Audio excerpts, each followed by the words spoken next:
नवीन शैक्षणिक धोरणानुसार हिंदी सक्तीला मनसेचे अध्यक्ष राज ठाकरे यांनी विरोध दर्शवलाय।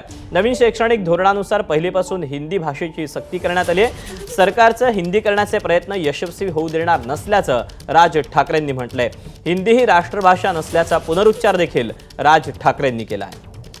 अपडेट जाणून घेऊयात, वेदांत देव आपल्या सोबत आहे। वेदांत, राज ठाकरेंचा हा तीव्र विरोध असल्याचं तर पाहायला मिळतंय, पण असे कुठले महत्त्वाचे मुद्दे आहेत की जे राज ठाकरे यांनी विरोध दर्शवताना मांडलेत? दीपक, शालेय शिक्षण विभागानं नवा GR जारी केला आणि या GR मध्ये नव्या राष्ट्रीय शैक्षणिक धोरणानुसार आपण इयत्ता पहिलीपासून हिंदी भाषा ही अनिवार्य करत आहोत, सक्तीची करत आहोत सांगितलं। तृतीय भाषा म्हणून हिंदी भाषा ही राज्य मंडळाच्या शाळांमध्ये शिकवली जाईल असं त्यांनी सांगितलं। आणि त्यानंतर मनसे अध्यक्ष राज ठाकरे यांनी आपली भूमिका मांडलेली आहे आणि या सगळ्या निर्णयाला कडाडून विरोध केला आहे।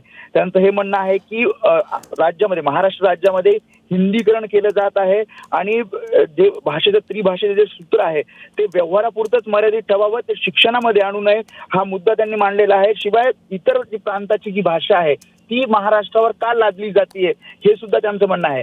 महत्वाचं म्हणजे जर आपण संपूर्ण त्यांची भूमिका समजून घेतली तर त्यांचं असं म्हणणं आहे की हिंदी ही राष्ट्रभाषा नाही आणि अशा प्रकारे सक्ती ही इतर राज्यामध्ये म्हणजे महाराष्ट्र राज्यामध्ये ज्या प्रकारे केली तसं दक्षिणातल्या राज्यांमध्ये केली जाणार का, हा सुद्धा सरकारला सवाल विचारलेला आहे। आणि ज्या काही आगामी निवडणुका आहेत त्यामध्ये मराठी आणि मराठीतर अशा प्रकारचा जो वाद निर्माण केला जातोय, या वादासाठी अशा प्रकारचे निर्णय घेतले जात आहेत का, हा सुद्धा मुद्दा त्यांनी मांडलेला आहे। आणि यामध्ये फक्त महाराष्ट्र नवनिर्माण सेना नाही तर ते असंही म्हणतात की इतर पक्षांनी सुद्धा एकत्र येऊन मराठी भाषेसाठी याचा विरोध करावा आणि हिंदी भाषिक म्हणजे हे जे हिंदीकरण आहे त्याचा विरोध सगळ्या राजकीय नेत्यांनी, राजकीय पक्षांनी एकत्र येऊन करावा, अशी भूमिका मनसे अध्यक्ष राज ठाकरे यांनी मांडलेली आपल्याला पाहायला मिळते।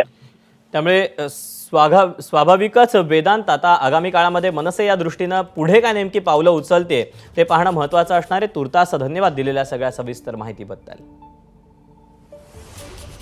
दरम्यान राज ठाकरे यांनी ट्विट करत काय म्हटलंय?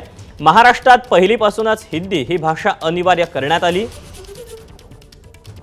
मी स्वच्छ शब्दात सांगतो की ही सक्ती महाराष्ट्र नवनिर्माण सेना खपवून घेणार नाही।